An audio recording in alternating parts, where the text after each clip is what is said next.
Shalom, Haverim! Hoje nós vamos responder ao seguinte questionamento: se é kasher, se é lícito utilizar uma fantasia em Purim. Está chegando a festa de Purim e algumas pessoas me questionaram se realmente a pessoa deve ou não usar fantasias em Purim, se isto é uma tradição, de onde surgiu esta tradição e se isto agrada ou não ao Eterno. Nós sabemos que em muitas sinagogas e em muitas querilot, no mundo inteiro, é costume do povo judeu, muitas pessoas usam fantasias em Purim. Então, de onde surgiu isso? Olha, nós sabemos que a festa de Purim ela é narrada no livro de Esther, e o livro não fala nada sobre fantasias, mas nós sabemos que as pessoas usam, os judeus usam fantasias.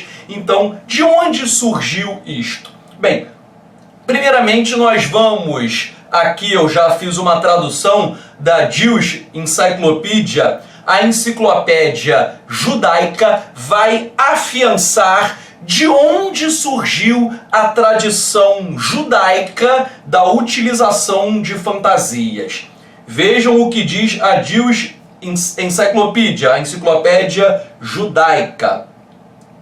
Uma das espécies mais estranhas de folia foi o costume do disfarce, fantasias, que foi introduzido pela primeira vez entre os judeus italianos no final do século XV, sob a influência do carnaval romano.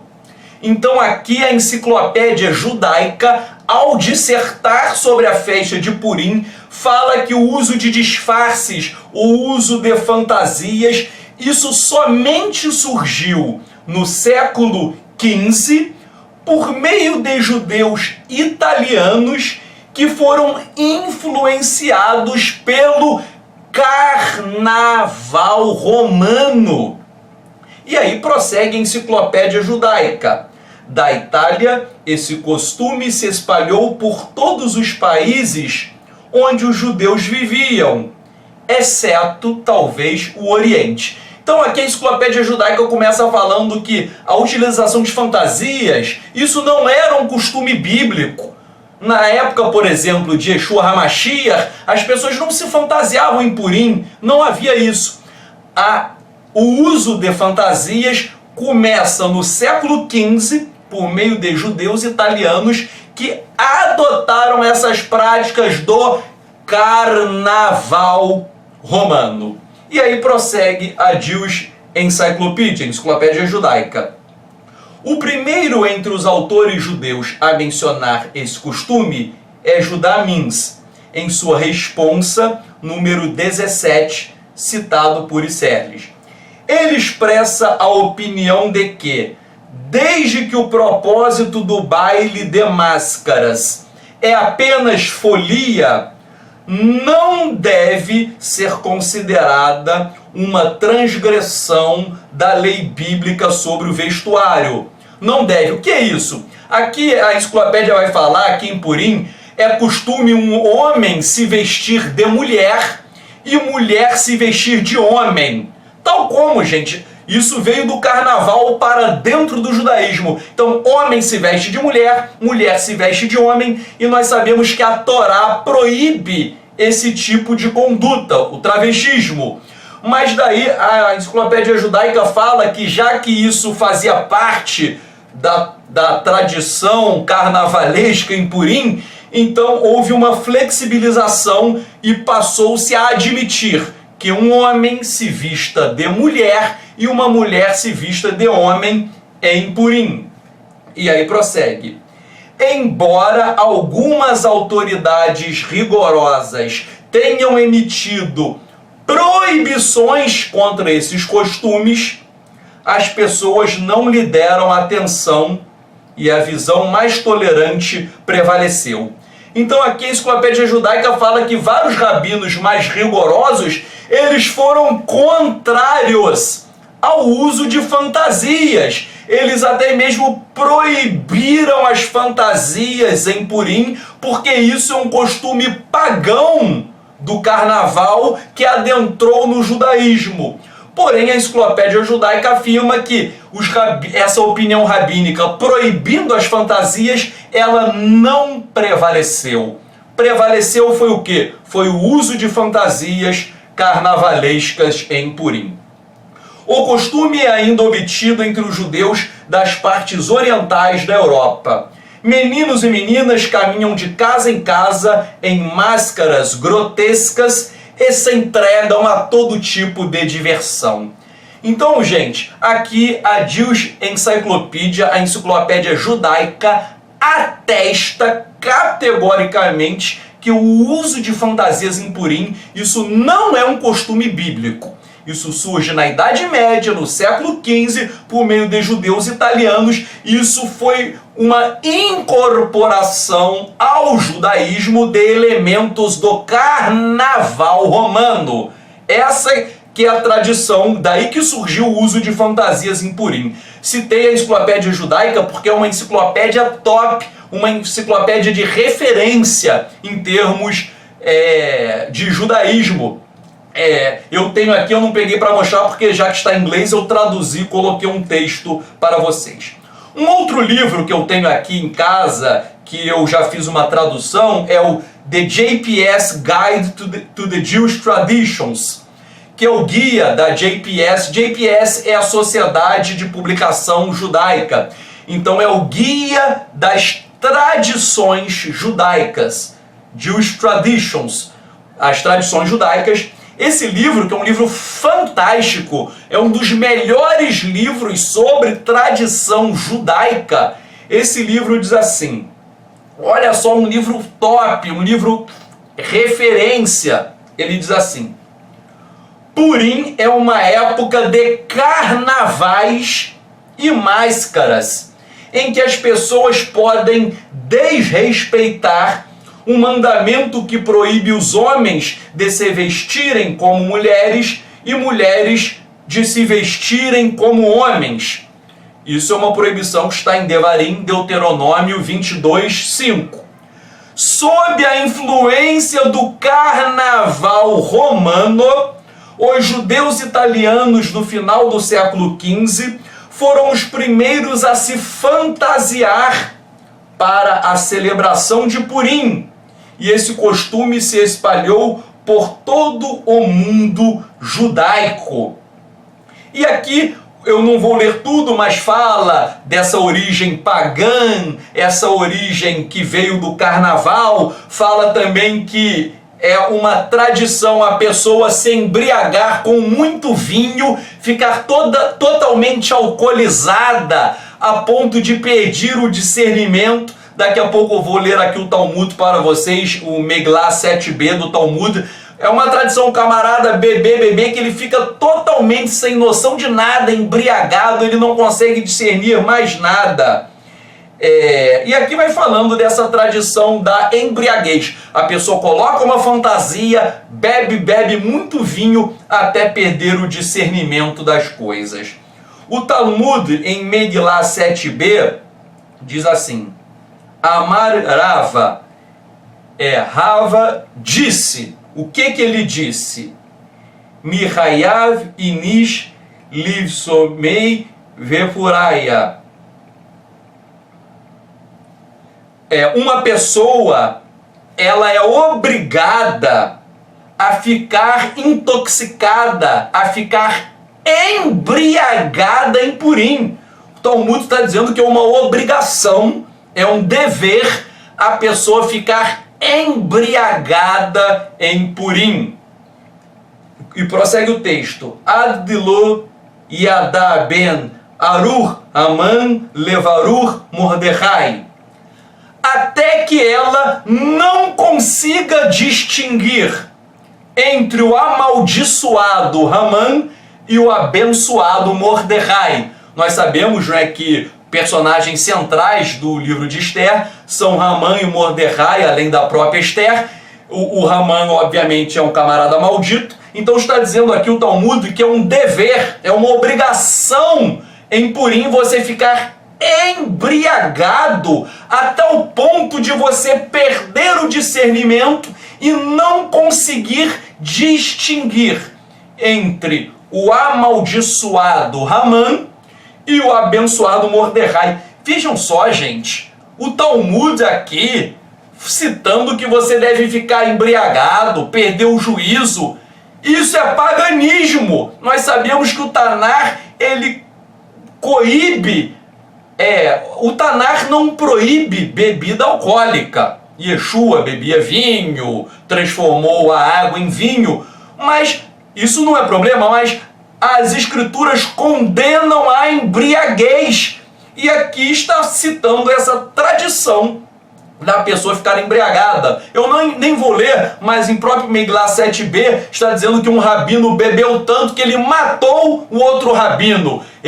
E daí o Talmud fala que depois ele se arrependeu, ele vai, e daí ele orou e ressuscitou o amigo que ele matou. Claro que isso é uma lenda, mas a moral, até vários rabinos falam que isso não deve ser interpretado literalmente, essa ressurreição. Mas fato é que está dizendo que um rabino matou o outro. Ou seja, ainda que você interprete alegoricamente, o próprio Talmud fala que a embriaguez ela é tão nociva que pode levar ao ponto de uma pessoa matar a outra. Então, é um costume o camarada ficar embriagado, mas é um costume realmente negativo. Cito agora a Encyclopedia of Judaism, uma enciclopédia maravilhosa, eu tenho aqui em 4 volumes. Eu peguei um trechinho e traduzi, coloquei aqui. Essa enciclopédia organizada pelo rabino Jacob Nosner, que é um rabino fantástico. Para você ter uma ideia, ele escreveu mais de 900 livros. Um rabino que escreveu mais de 900 livros, a sua opinião, obviamente, deve ser levada em conta. O camarada é um gênio, é um prodígio. Ele faleceu, acho que no ano 80 e pouco. Olha só o que está escrito. A Enciclopédia do Judaísmo.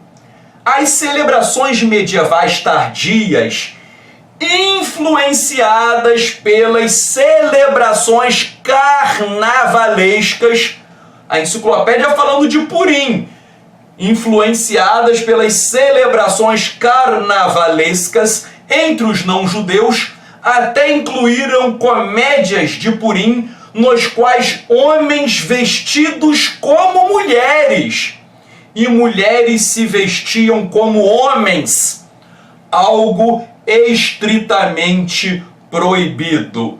E aqui prossegue a enciclopédia falando que o homem se vestia de mulher, a mulher de homem. É um carnaval, gente. Repito, a festa de Purim em si, ela não é negativa, mas o problema da utilização de fantasias é que nós estamos lendo aqui que a origem é do carnaval. Então não é razoável nem lícito você imitar e trazer para dentro da nossa fé elementos do carnaval. Vou citar aqui, agora já em português, e daí eu pego para mostrar para vocês, o livro Conhecimento Judaico, volume 2. Um livro excelente. Na página 696, sobre Purim, diz assim: em Purim, já no século XIV, os judeus da Alemanha participavam de máscaras que giravam em torno da narrativa da conspiração de Hamã para exterminar os judeus da Pérsia. Os celebrantes muitas vezes vestiam-se de bobos, com capuzes e campainhas, e tocavam ruidosas cornetas. E aí vai falando, daí para frente, e diz assim: num espírito verdadeiramente carnavalesco. Os homens usavam máscaras grotescas, vestindo-se de mulher, e as mulheres vestiam-se de homem. No século XVI, a representação de Purim na Alemanha tinha adquirido uma representação de carnaval. Vejam, olha só, gente, eu estou provando só com livros excelentes de judaísmo. Um outro livro que eu vou mostrar aqui para vocês estou pegando aqui da biblioteca, também em português, livro judaico dos porquês, do Rabino Alfred Kolat, o volume 1, na página 315, está dizendo assim: por que Purim, né? Por que a pessoa coloca máscara em Purim? Na tradição judaica, o uso de máscaras sempre foi proibido, porque frequentemente envolvia a troca de vestuário entre homens e mulheres. A proibição é baseada na lei bíblica, Deuteronômio 22:5. Não haverá traje de homem na mulher, e não usará o homem vestido de mulher, porque é abominável ao Eterno, teu Deus, todo aquele que faz isso. Contudo, devido a Purim ser uma festividade tão grande e repleta de júbilo, os rabinos permitiram esta infração da lei bíblica. Vejam, está dizendo que a Torá proíbe o homem se vestir de mulher e a mulher se vestir de homem, mas os rabinos admitem isso em plena infração da lei bíblica. Meu Deus do céu, como que os rabinos podem autorizar uma conduta que é vedada pela Torá? Como que os rabinos podem ter essa audácia de permitir que elementos do carnaval ingressem na festa de Purim, elementos pagãos e idólatras? E aí segue: sob a influência do carnaval romano, os judeus italianos, no final do século XV, foram os primeiros a se mascararem para celebrar Purim, e de lá o costume se difundiu para muitas outras comunidades. Hoje em dia, o uso de máscaras é uma característica marcante do Carnaval de Purim, que se realiza anualmente em Tel Aviv, a Adloiada. As festas com o uso de fantasias são comuns no mundo todo. Então vejam só, Haverim, as fantasias não eram utilizadas nos tempos bíblicos, nem no tempo de Yeshua e dos seus discípulos. Isso veio só no século XV por meio do carnaval. Eu citei aqui Jewish Encyclopedia, a Enciclopédia Judaica, a Encyclopedia of Judaism, a Enciclopédia do Judaísmo, o The JPS, The Guide of the Jewish Traditions, o Guia Judaico das Tradições. Citei aqui mais 2 livros em português, só livros de referência, todos eles falando a mesma coisa, que fantasia de Purim foi absorvido do carnaval romano. Então vejam só, por mais que hoje os rabinos tentem dar uma explicação bonita para o uso de fantasias, nós sabemos que a origem é pagã e idólatra. Por exemplo, há um texto aqui de um rabino do Chabad, dizendo 7 motivos para se fantasiar em Purim. Isso aqui quem me mandou foi um amigo lá da nossa Querrilá. Ele pediu para eu analisar esse texto. Então eu vou fazer uma análise. Aí veja, o rabino do Chabad aqui, ele quer dar uma explicação bonita para usar fantasia, mas repito, a verdade é, o costume é pagão e idólatra. E daí, olha só qual o fundamento para usar fantasia. Ele diz assim: usar fantasia é uma forma de não constranger aqueles que pedem matanot la evionim, presentes aos pobres de Sedaká. Uma das melhores formas de cumprir a mitzvah de Sedaká é quando nem o receptor e nem o doador sabe quem o outro é. Ao se fantasiar, ninguém sabe quem é quem. O que ele quer dizer é o seguinte: quando você vai dar uma tzedakah para o pobre, se você estiver fantasiado, o pobre não sabe quem é você. E se o pobre estiver fantasiado, você também não sabe quem é o pobre. Vejam só, isso não tem nada a ver, gente. Isso é besterol. Por quê? Para você fazer tzedakah, quando não é Purim, você está fantasiado? Não. E você faz tzedakah mostrando a sua cara, vendo quem é outra pessoa sabe quem é você. Às vezes, por exemplo, eu, minha esposa, a gente faz doação para algumas instituições, as pessoas nem sabem quem eu sou, então eu não preciso me fantasiar de palhaço para doar dinheiro pro pobre, gente. Pô, eu posso chegar e dar, mostrando o meu rosto ou fazendo uma doação, por exemplo, uma instituição de caridade, em uma conta. Ou seja, repito, no primeiro século não havia o uso de fantasias. O costume veio de Roma, carnaval romano. Então, essa história de você tem que se fantasiar para ajudar o próximo. Poxa, imagina. Pô, quantas vezes eu já passei na rua, peguei dinheiro, comprei uma comida para ajudar alguém? Eu estava sem fantasia nenhuma, então não é pressuposto para ajudar alguém estar de fantasiados. Uma coisa não tem nada a ver com a outra. Aí esse rabino do Rabada ainda diz assim: Mordecai foi vestido com roupa real e foi levado pelas ruas. Para comemorar esse evento, nós também nos vestimos de forma diferente. Olha, o fato de Mordecai ter colocado roupas reais, isso não tem nada a ver com fantasia de carnaval. Leia o livro de Esther, que aquilo ali não tem nada a ver com carnaval, gente. Então, repito, a origem é pagã, é idólatra das fantasias. É legal que eu só citei livros judaicos, livros de rabinos, livros de eruditos. Então, os próprios rabinos, eles atestam a origem idólatra e pagã. Eles não escondem, não disfarçam nada. Como nesse próprio livro, falou que os rabinos, eles permitiram aquilo que a Torá proíbe. Homem se vestir de mulher e mulher se vestir de homem. Aqui está dito que os rabinos autorizaram isso, mas isso fere a Torá. E daí olha só o que esse rabino do Rabado vai falar para defender o uso de fantasias.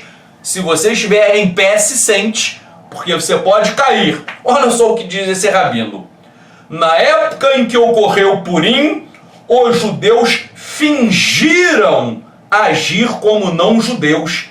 E assim Deus fingiu que destruiria o povo judeu. Está dizendo aqui que Deus fingiu. Gente, Hasbe Shalom, será que o Eterno finge? Será que o Eterno mente? Gente, isso aqui é uma blasfêmia. O Eterno não finge nada. O Eterno não é mentiroso. Aqui não está escrito, está dizendo que Deus fingiu. O que é isso? Deus finge? Deus é verdadeiro. Ele é emet, ele é a própria verdade.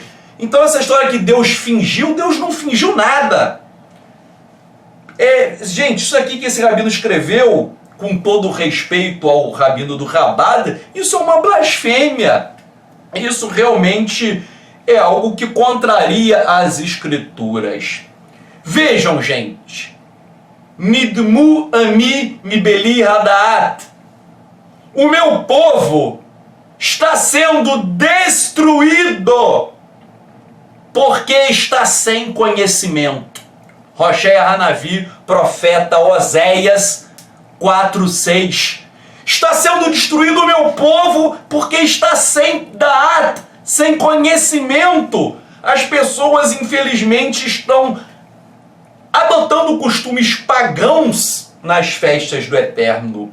Vejam, porque eu, Tzadok, nunca usei fantasia em Purim. Nunca.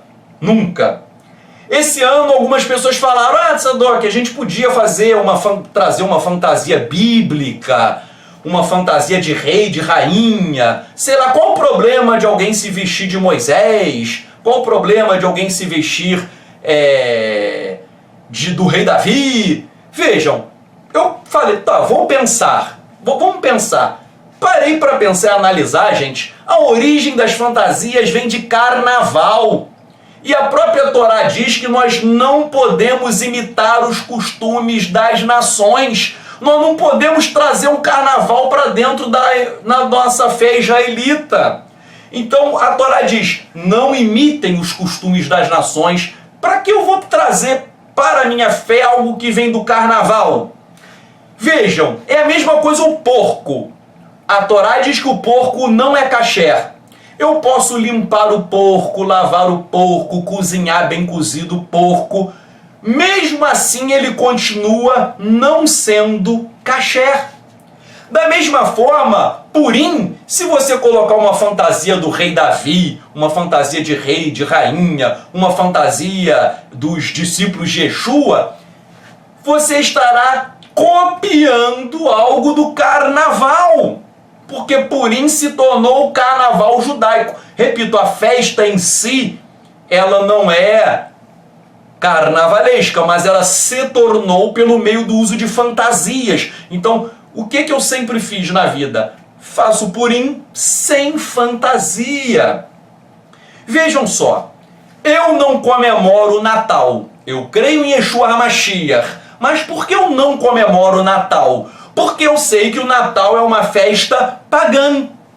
Ah, Tzadok, mas você podia então comemorar o Natal lembrando de Yeshua, honrando Yeshua, é uma coisinha do bem. Lembre-se de Yeshua no dia 25 de dezembro. Mas por que eu não comemoro o Natal? Porque continua sendo uma festa pagã. Então não tem como eu meter Yeshua no meio do paganismo.